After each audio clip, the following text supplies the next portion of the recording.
Podem dir que avui, el juliol del 2014, els desnonaments són probablement el principal drama humà que viu la ciutat, cap altre tan present i tan intens alhora.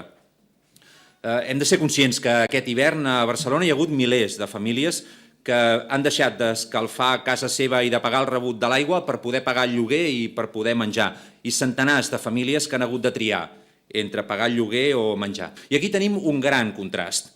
D'una banda, veïns i veïnes, entitats, la plataforma d'afectats per la hipoteca, organitzant-se per aturar desnonaments i aconseguint-ho en molts casos. Tot un exemple de solidaritat, de dignitat, d'empoderament de la gent en els barris de la ciutat.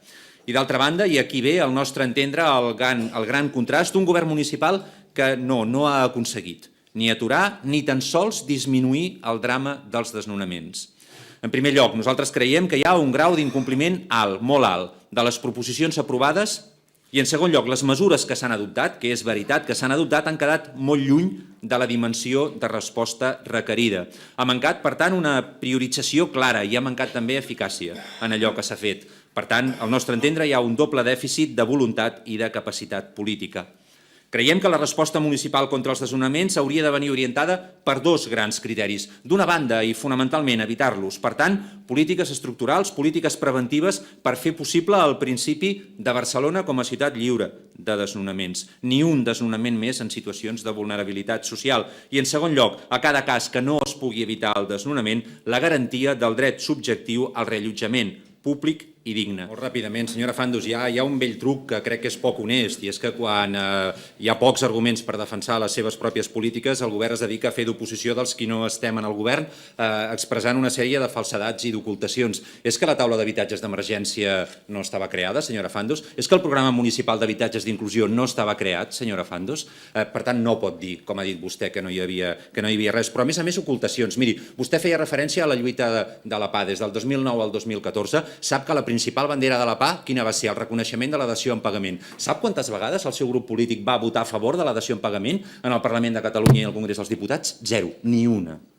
Ni una sola vegada. Però miri, això no és una picabaralla entre vostès i nosaltres. Això avui és un exercici de rendició de comptes democràtic entre el govern i la ciutadania. I és en aquest sentit que jo li feia abans la reflexió que el govern, des dels serveis socials i des d'habitatge, hauria d'haver elaborat i aplicat com a màxima prioritat un programa conjunt, com un instrument executor, potent i prioritari de tots els compromisos adoptats per prevenir els desnonaments i per preservar la dignitat de totes les persones desnonades. I això és avui el que no existeix a la ciutat. Miri, 5-6 preguntes telegràfiques que m'agradaria que em contestés.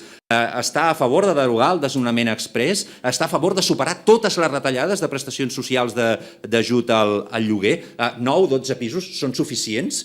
No cal un esforç clar de cessió de pisos buits a l'Ajuntament de Barcelona? El reglament de la taula d'habitatges d'emergència, tal com està ara, no creu vostè que és restrictiu, excloent i que s'ha de capgirar de dalt a baix amb diàleg amb les entitats i amb la FAP? Hi ha alguna previsió de construcció de nou habitatge dotacional per famílies vulnerables més enllà dels 26 de Naves?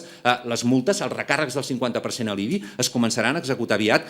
Sincerament, senyora Fandos, crec que la capacitat de resposta concreta en aquestes preguntes donarà el to del veritable compromís d'un govern que, al meu entendre, la seva inacció o la seva manca d'eficàcia en el tema dels desnonaments és avui una expressió, un indicador més d'un govern que ni coneix ni viu la ciutat, que està desconnectat dels problemes de la gent que pateix i desconnectat dels valors de la gent que lluita.